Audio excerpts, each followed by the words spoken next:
Have you ever noticed a strange kind of shame that follows a quiet, open heart? What if the thing you are most embarrassed by the depth of how much you care is actually the source of your greatest strength, hidden beneath a layer of unnecessary guilt? If you have ever felt foolish for loving too deeply, for reaching out first, or for caring more than the other person seemed to, this is for you. Stay until the end, because the final lesson may change the way you see this beautiful, fragile part of yourself forever. We live in a world that often rewards distance. It teaches us to hold back, to protect our pride, to act as if nothing touches us. And when you are someone who feels deeply, who invests entirely, and who loves without a shield, you eventually hit a wall. You send the long, heartfelt message and receive a quiet, indifferent reply. You show up with your whole spirit and are met with a closed door. In those moments, a heavy, sinking feeling rushes in. It is not just sadness, it is embarrassment. It is the deep, burning shame of having cared too much. You tell yourself you should have known better. You promise yourself you will never be that vulnerable again. You decide that your open heart is a weakness, a mistake that must be corrected. But here is the truth. Buddhist wisdom teaches us that suffering does not come from the act of caring itself. It comes from our attachment to how that care is received. We suffer because we believe love must be a perfectly balanced transaction. We suffer because we wrap our own self-worth in the unpredictable reaction of another human being. When they do not respond as we hoped, our mind turns our beautiful, open heart into a flaw. We begin to view every small rejection, every mismatched emotion, as a final judgment on who we are. Imagine a single candle burning in a quiet, empty room. Does the flame feel foolish for giving light where no one is sitting? Does it shrink back and apologize for burning so brightly when the shadows remain still? No. The nature of the fire is to give warmth and light. It does not measure its value by how many people are sitting in its glow. It simply burns, because that is its truth.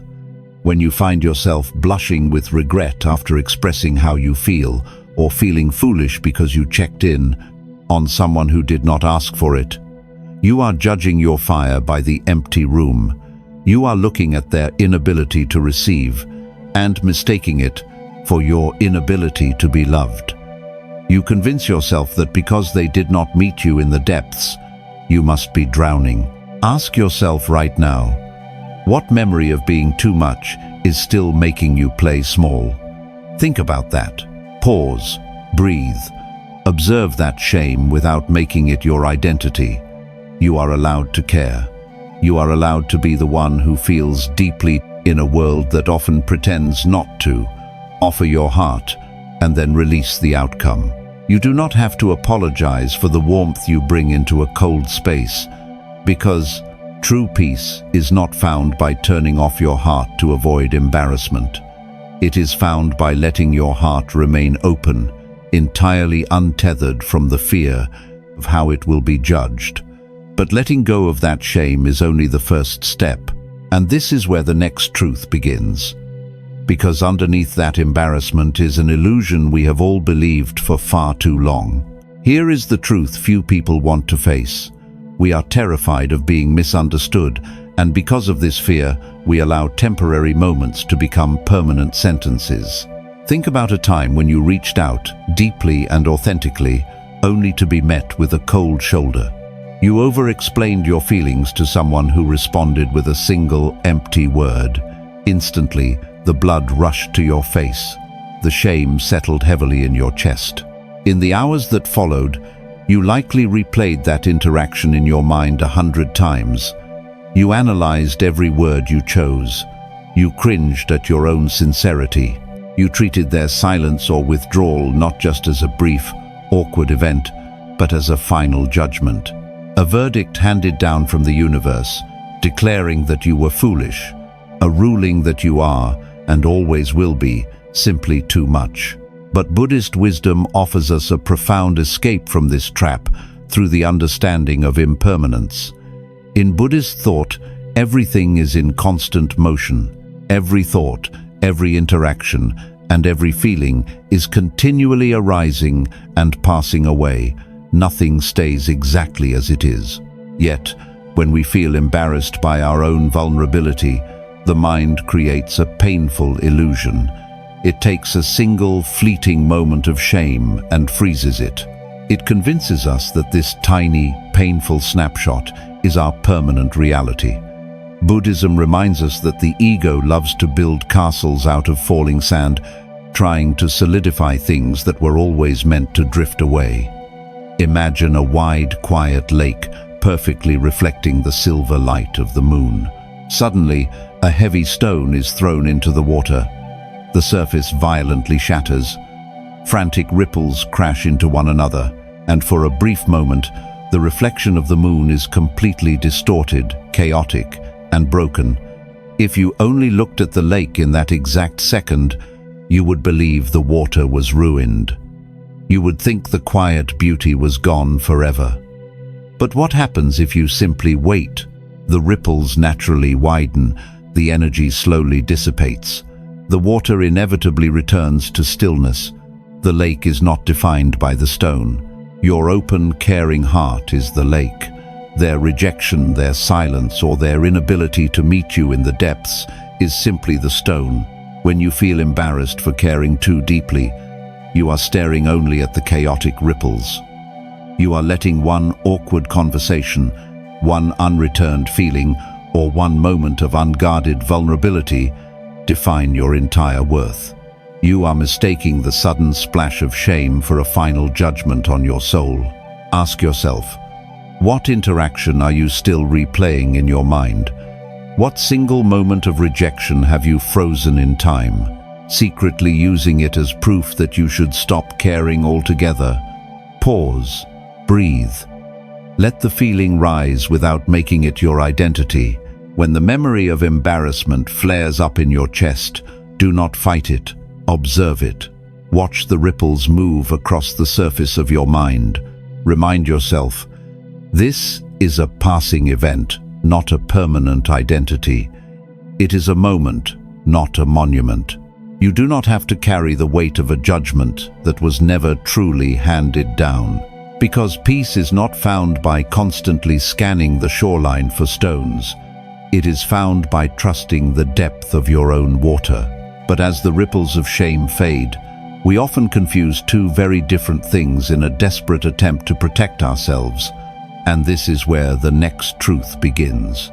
Because building a wall around your heart is not the same thing as setting it free. 3. The difference between coldness and non-attachment. What if the heavy wall you built to protect your peace is the very thing keeping you in pain? After feeling the burning shame of caring too much, the human mind desperately looks for a shield. The most common defense is shutting down. We tell ourselves that if our warmth was rejected, we must become cold. If our enthusiasm was ignored, we must become indifferent. We start matching the minimal effort of others. We delay our replies. We hide our joy. We pretend we do not care if someone stays or walks away. We mistake this numbness for strength. We think that by expecting nothing and offering nothing, we have finally found control.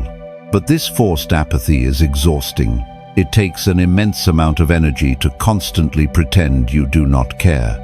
Buddhist wisdom teaches us that this is a dangerous misunderstanding of true peace. One of the deepest lessons of Buddhism is the practice of non-attachment, but the modern world frequently confuses non-attachment with coldness. Coldness is a reaction driven by fear. It is closing your heart to punish someone else or to protect yourself from future rejection. It is an act of resistance. Non-attachment, however, is a state of profound freedom. In Buddhist thought, non-attachment is not about feeling less. It is about feeling deeply, loving entirely, and offering your true, uncensored self without being tethered to the outcome. It is caring without a contract. Imagine a heavy wooden door with a rusty lock. When a bitter winter storm approaches, the homeowner slams the door shut, turns the lock and barricades the inside. The freezing wind is kept out, yes, but so is the gentle morning sunlight, so is the fresh air.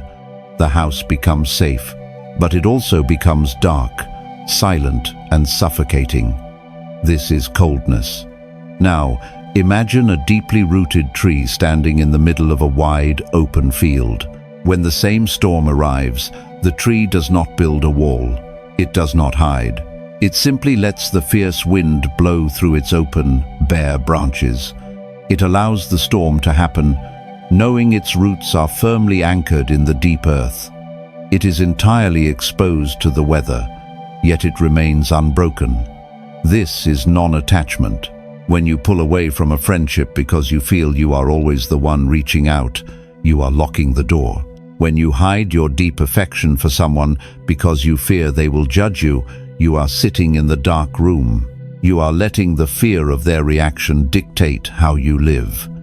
You believe you are protecting your heart, but you are slowly starving it of its own nature. Ask yourself, look honestly at the connections in your life right now. Are you truly at peace, or are you just heavily guarded? What are you afraid will happen if you let go of your armor and simply stand in the field? Stop. Breathe. Do your part, then release the outcome. You do not need to turn yourself to ice just because the world is occasionally cold. Let the storm pass without becoming the storm. You can remain soft, open, and entirely grounded in who you are. Because peace is not found by shutting down the very thing that makes you beautifully human. It is found by allowing your open heart to exist without demanding that others validate it. But unlearning this defensive coldness forces us to face a difficult reflection, and this is where the next truth begins. Because underneath every reaction and behind every locked door is a mirror showing us exactly how we see ourselves. The mirror of shame. What if the shame you feel when someone dismisses your care has very little to do with them and everything to do with how you secretly view yourself? When we extend our warmth, when we show genuine excitement, offer support, or confess a deep feeling and it falls entirely flat, an immediate physical reaction occurs. The chest tightens, the inner critic violently awakens. We do not just rationally think, they are busy, or they cannot meet me right now. We immediately think, I was too needy, I am embarrassing, I always push people away. We weaponize their silence. We use their inability to reciprocate as undeniable proof that our love is a burden and that we are fundamentally flawed for caring so much. Buddhism reminds us that the ego is constantly searching the outside world to validate its own existence. When you tie your self-worth to another person's reaction, you hand over your inner peace to something entirely out of your control. In Buddhist thought, the external world often acts as a mirror, but what it reflects is not your true nature. It reflects your attachments and your hidden fears. The embarrassment you feel is not actually caused by their indifference. It is caused by the fragile hidden belief that you needed their approval to prove your heart was valuable. Imagine walking through a quiet forest and finding an old, shattered, muddy mirror resting against the trunk of a tree. You lean down to look at yourself. In the glass, your reflection is completely distorted. Your face looks fractured, covered in dirt, and unrecognizable. Do you immediately panic, believing your actual face has been broken and ruined? Of course not. You understand that the mirror is flawed, muddy, and incapable of showing a true reflection. You simply walk away, knowing your true face remains exactly as it always was. When you reach out to someone who is emotionally unavailable, when you try to connect with a family member who only knows how to criticize, or when you show deep empathy to someone who responds with indifference, you are looking into a muddy mirror. You are offering your beautiful, clear light to a surface that is simply too fractured to reflect it back. And instead of realizing the mirror is broken, You walk away feeling embarrassed of your own face. You shrink, you hide. You start believing the distortion is who you really are. Ask yourself right now, whose muddy mirror are you still staring into? Why are you trusting a fractured reflection to tell you how valuable your open heart truly is? Pause, breathe, observe the thought without following it. The next time you feel the hot sting of embarrassment because you cared more than they did, remind yourself that you are looking at their limitation, not your own. You do not need to shrink your spirit just because someone else lacks the capacity to hold it. Because peace is not found by trying to polish someone else's broken glass until they finally see you. It is found by realizing your worth was never determined by their ability to reflect it. But understanding this leads to an even deeper realization about your own energy, and this is where the next truth begins. Because everything in nature gives without asking for an apology. 5. Water does not apologize for flowing. What if the most exhausting thing you do every day is fighting your own nature? When you have been made to feel embarrassed for your deep capacity to care, a quiet, internal war begins. You start policing your own instincts. You draft a kind, supportive message to a friend, stare at it for 10 minutes, and then delete it, worried it sounds too eager. You feel a wave of genuine affection, but you swallow it down, forcing yourself to play it cool. You are desperately trying to regulate your own warmth, terrified of overwhelming someone else, but constantly holding back who you are takes an incredible toll on your spirit.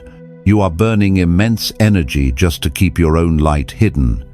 In Buddhist thought, deep peace is found when we align with our true nature. Every living thing has an inherent essence.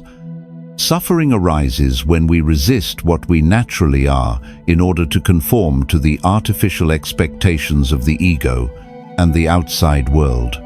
Buddhism reminds us that the goal is not to eliminate your deep capacity for love, but to express it purely, without demanding that the world organize itself to reward you for it. Your care is your true nature. The embarrassment only comes when you try to fight it. Imagine a wide, powerful river rushing down from the mountains. As it moves toward the ocean, it nourishes the soil, shapes the stones, and breathes life into the valleys. Does the water stop halfway down the mountain and apologize for flowing too fast? Does it feel ashamed of its own depth because the rocks on the riverbank remain entirely dry? No. The nature of the river is to flow. If you try to build a massive concrete dam to stop it, the water does not just politely disappear. The pressure silently builds, the structure slowly cracks, and what was once a beautiful, natural movement becomes a source of internal pain and destruction. When you suppress your urge to care, you are building a dam inside your own chest. You are telling yourself that your natural river of empathy is wrong, simply because someone else was not ready to step into it. Whether it is in a relationship where you feel forced to hide your enthusiasm, or in a friendship where your sensitivity is ignored, you are punishing yourself for being water.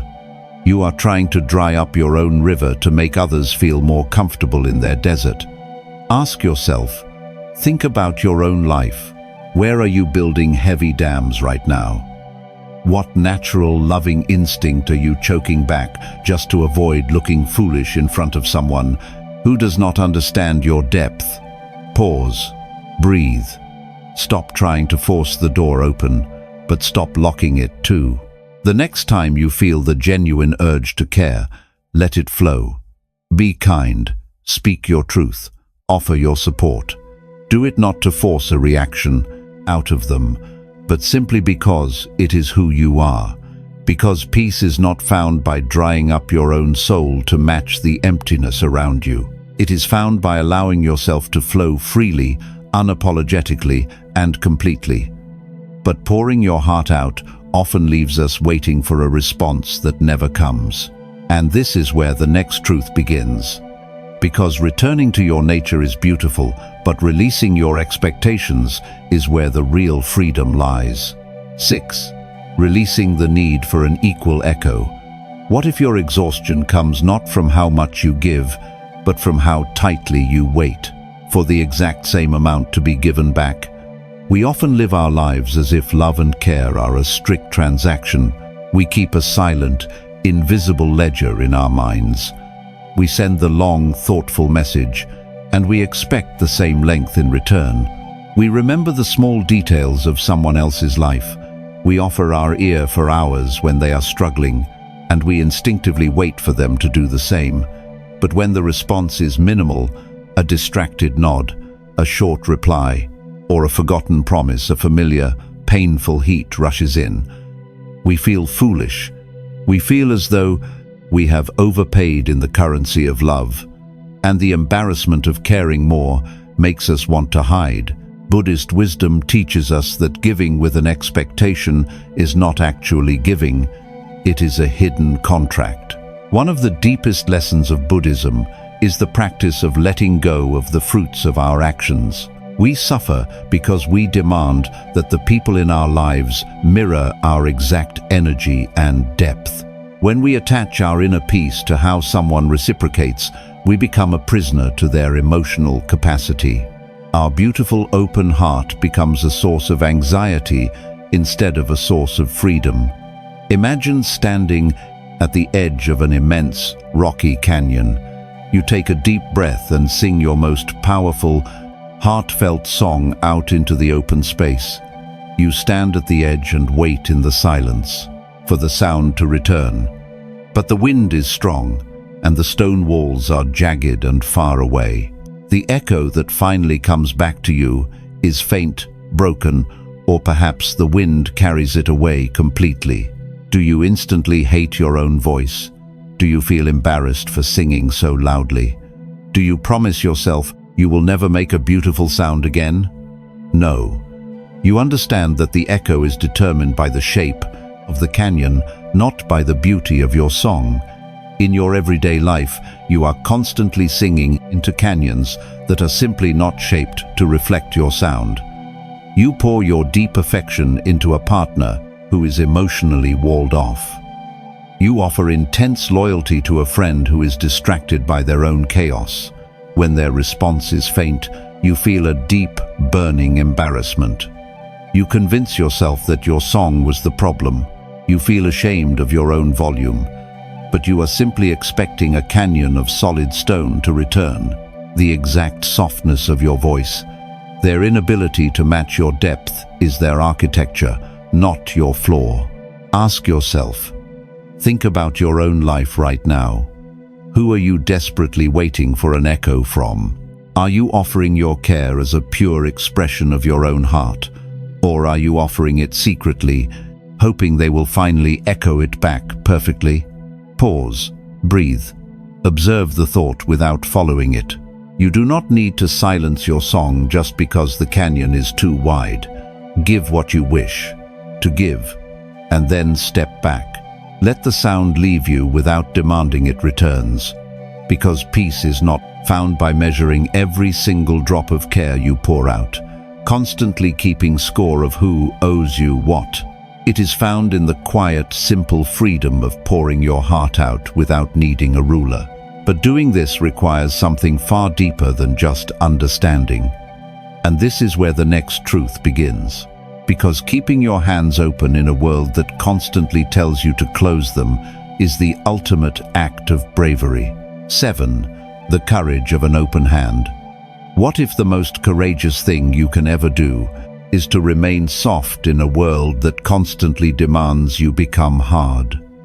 After feeling the sting of embarrassment after being left on read, dismissed in a conversation, or told in subtle ways that your intensity is too much, the natural human reflex is to contract. We clench our emotional fists, we tighten our grip on our pride, deciding we will never let ourselves be so deeply vulnerable again. We start withholding our affection, clutching our true feelings tight against our chest. We believe that a closed fist is safe. We think that if nothing can get in, nothing can hurt us. But clenching your fist takes constant, exhausting effort. Over time, The very muscles you are using to protect yourself begin to cramp and ache. In Buddhist thought, a closed hand is a symbol of attachment and fear. It is the ego trying desperately to control its environment. But the wisdom of letting go reminds us that true strength does not look like tension, it looks like release. A closed hand cannot give anything freely, and just as importantly, it cannot receive. When we tighten up out of the shame of caring too much, we are not just locking out the people who misunderstood us. We are locking in our own suffering. Imagine trying to hold a handful of clear, cool water. If you keep your hand gently open, resting flat, the water pools safely in your palm. It stays exactly where it is, peaceful and still. But the moment you panic, the moment you try to fiercely grab the water, clenching your fingers tightly into a fist to make sure it does not leave you, what happens? The water violently spills out through the cracks of your fingers. By trying to force it to stay, you push it away. Soon, you are left with nothing but an empty, tightly clenched fist, exhausted from the effort of trying to hold on to something that only wanted to rest. When you try to force a relationship to work, when you eagerly try to pull validation from someone who is pulling away, or when you tightly suppress your own emotions so you do not appear foolish, you are making a fist. You are squeezing the water. You are trying to manage the unmanageable. You clench your jaw, analyzing every interaction, trying to tightly control how others perceive you. You think you are protecting your heart, but you are only bruising it. Ask yourself right now, look at the relationships and situations in your life causing you the most anxiety. Are your emotional hands open, or are they clenched tight? What are you so afraid will happen if you simply stop squeezing? Pause, breathe, unclench your jaw, open your hands. Let the tension drop from your shoulders. You do not have to fight the world to prove your heart is worthy. You can offer your care like an open palm, knowing that whoever chooses to stay in that space is meant to be there, and whoever slips away was never yours to hold. Because peace is not something you capture and trap in a cage. It is something you make space for, but letting go of the tension is only the beginning. And this brings us to the final realization. Because once you release the shame of caring, you finally find your way back home. 8. Returning to your true center. What if the ultimate release from all this emotional exhaustion is simply accepting that your beautiful open heart was never a mistake? We began this journey by looking at that familiar, heavy burning of shame. The flush in your cheeks when you sent the long, vulnerable message and received nothing in return. The sudden, sinking feeling in your chest when you realized you were investing entirely in someone who was barely looking your way. We explored how easy it is to freeze those tiny, awkward moments and turn them into permanent sentences. We talked about how the ego convinces you that you are too much, pushing you toward a false, defensive coldness just to survive. But as you strip away these illusions, the muddy mirrors, the clenched fists, and the heavy dams, you finally find your way back to where you always belonged, your true center. In Buddhist thought, returning to your center is not about achieving a perfect state of emotionless detachment. It is exactly the opposite. It is about resting so deeply in your own truth that the fluctuating, unpredictable reactions of the outside world no longer have the power to break you. It is recognizing that your deep capacity to care is not a weakness to be cured, hidden, or apologized for. It is a profound, beautiful nature that simply needs to be allowed to flow without conditions. Imagine the wide, open sky. Throughout the day, the sky experiences everything. Heavy, dark clouds roll in. Fierce storms bring lightning and thunder. The sun blazes without mercy, and the night brings a freezing, quiet stillness. But the sky itself is never embarrassed by the storms. It never shrinks away from the dark clouds, nor does it try to hold on to the light. It simply makes space for it all. The sky does not change its nature based on the weather that passes through it. It remains vast, open, and entirely untouched. You are the sky.